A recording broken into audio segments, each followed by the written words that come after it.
ನಮಸ್ಕಾರ ಎಲ್ಲರಿಗೂ. ಇಂದು ನಾನು ಈ ವಿಡಿಯೋದಲ್ಲಿ BCG ಲಸಿಕೆ ಬಗ್ಗೆ ನಿಮಗೆ ತಿಳಿಸ್ಕೊಡ್ತಾ ಇದ್ದೀನಿ. ಅಂದರೆ ಈ BCG ಲಸಿಕೆನ ಯಾವಾಗ ಕೊಡಲಾಗುತ್ತೆ ಮತ್ತು ಯಾವುದಕ್ಕೆ ಅಂತ ಈ BCG ಲಸಿಕೆನ ಕೊಡ್ತಾರೆ, ಮತ್ತು ಈ ಕ್ಷಯ ರೋಗದ ಕಾರಣಗಳೇನು ಮತ್ತು ಅದರ ಲಕ್ಷಣಗಳೇನು, ಮತ್ತು ಈ ವ್ಯಾಕ್ಸಿನ್ನ ಯಾವಾಗ ಹಾಕಿಸ್ಕೋಬೇಕು, ಅಂದರೆ BCG ವ್ಯಾಕ್ಸಿನ್ನ ಯಾವಾಗ ಹಾಕಿಸ್ಕೋಬೇಕು, ಏಜ್ ಎಷ್ಟಿರಬೇಕು ಮಗುದು, ಆ ವ್ಯಾಕ್ಸಿನ್ ಹೆಸರೇನು ಮತ್ತು ಡೋಸೇಜ್ ಎಲ್ಲಿಗೆ ಕೊಡ್ತಾರೆ ಅಂದ್ಬಿಟ್ಟು ನಾನು ನಿಮಗೆ ತಿಳಿಸ್ಕೊಡ್ತಾ ಇದ್ದೀನಿ. ಮತ್ತು ಲಸಿಕೆ ಹಾಕಿಸಿದ ನಂತರ ಏನಾದರೂ ಸೈಡ್ ಎಫೆಕ್ಟ್ಸ್ ಇದೆನಾ, ಅಡ್ಡ ಪರಿಣಾಮಗಳೇನಾದರೂ ಇದೆನಾ ಅಂದ್ಬಿಟ್ಟು ನಿಮ್ಗೆ ತಿಳಿಸ್ಕೊಡ್ತಾ ಇದ್ದೀನಿ. ಮತ್ತು ಲಸಿಕೆ ಹಾಕ್ಸಿದ ನಂತರ ನಿಮ್ಮ ಮಗುವಿನ ಆರೈಕೆ ಹೇಗೆ ಮಾಡಬೇಕು, ವೈದ್ಯರನ್ನು ಯಾವಾಗ ಸಂಪರ್ಕ ಮಾಡಬೇಕು ಅಂದ್ಬಿಟ್ಟೆಲ್ಲ ನಿಮಗೆ ಇನ್ಫಾರ್ಮೇಷನ್ ಕೊಡ್ತಾ ಇದ್ದೀನಿ. ಸೊ ಇದೇ ಮೊದಲನೇವರೆಗೆ ನೀವು ನನ್ನ ವೀಡಿಯೋನ, ನನ್ನ ಚಾನಲ್ನ ನೋಡ್ತಾ ಇದ್ದರೆ ದಯವಿಟ್ಟು ಸಬ್ಸ್ಕ್ರೈಬ್ ಮಾಡಿ ಮತ್ತು ಎಲ್ಲೂ ಸ್ಕಿಪ್ ಮಾಡ್ದಲೇ ಕಂಪ್ಲೀಟ್ ವೀಡಿಯೋನ ನೋಡಿ. ಈ BCG ಲಸಿಕೆನ ಮಗು ಜನಿಸಿದ 15 ದಿನಗಳೊಳಗನೆ ನೀಡ್ತಾರೆ. ಮತ್ತು ಮಗುವನ್ನ ಕ್ಷಯ ರೋಗದಿಂದ ಅಂದರೆ TB ಟ್ಯೂಬರ್ಕ್ಯುಲೋಸಿಸ್ಸಿಂದ ರಕ್ಷಿಸುವ ಸಲುವಾಗಿ ಮಗುಗೆ ಈ BCG ವ್ಯಾಕ್ಸಿನ್ನ ನೀಡ್ತಾರೆ. ಸೊ ಈ BCG ವ್ಯಾಕ್ಸಿನ್ ಮತ್ತು ಅದರ ಬಗ್ಗೆ ಸರಿಯಾದ ಮಾಹಿತಿನ ನಾನು ಇವತ್ತು ನಿಮಗೆ ನೀಡ್ತಾ ಇದ್ದೀನಿ.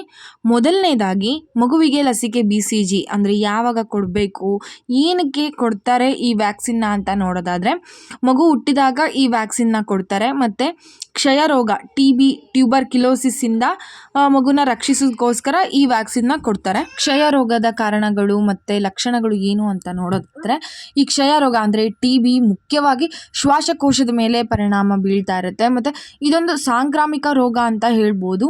ಇದು ಶೀತ ಮತ್ತು ಕೆಮ್ಮಿನ ಮೂಲಕ ಎಲ್ಲ ಕಡೆ ಸುಲಭವಾಗಿ ಹರಡುತ್ತೆ.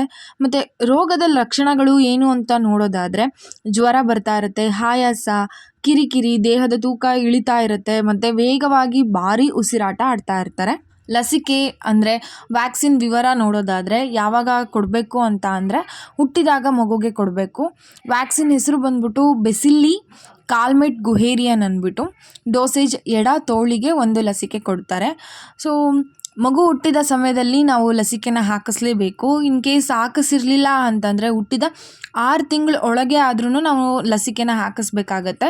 ಒಂದು ವೇಳೆ ನಿಮ್ಮ ಮಗು ಹುಟ್ಟಿ 6 ತಿಂಗಳಿಗಿಂತ ಹೆಚ್ಚಾಗಿದೆ ಅಂದರೆ ಮಗುಗೆ TB ಇದೆನೋ ಇಲ್ವೋ ಅಂತ ಮೊದಲು ಪರೀಕ್ಷೆ ಮಾಡಲಾಗುತ್ತೆ.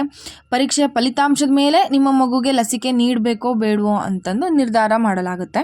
ಸೊ ಈಗ ವ್ಯಾಕ್ಸಿನಿಂದ ಏನಾದರೂ ಸೈಡ್ ಎಫೆಕ್ಟ್ಸ್ ಇದೆನಾ, ಅಂದರೆ ಲಸಿಕೆಯಿಂದ ಏನಾದರೂ ಅಡ್ಡ ಪರಿಣಾಮಗಳಿದೆನಾ ಅಂತ ನೋಡೋದಾದರೆ, ವ್ಯಾಕ್ಸಿನ್ ಆಗಿರುತ್ತಲ್ಲ ಆ ಜಾಗದಲ್ಲಿ 1 ರಿಂದ 6 ವಾರಗಳಲ್ಲಿ ಒಂದು ಸಣ್ಣ ಕೆಂಪು ಗುಳ್ಳೆ ಕಾಣಿಸ್ಕೊಳ್ಬೋದು. ಮತ್ತು 6 ರಿಂದ 12 ವಾರಗಳಲ್ಲಿ ಸಣ್ಣ ಕೆಂಪು ಗುಳ್ಳೆ ಊದ್ಕೊಂಡಂತೆ ಕಾಣಿಸ್ತಾ ಇರುತ್ತೆ. ಮತ್ತು ಇದು ವಾಸಿಯಾಗಲು ಒಂದು 3 ವಾರ ಆದರೂ ತೆಗೆದುಕೊಳ್ಳುತ್ತೆ.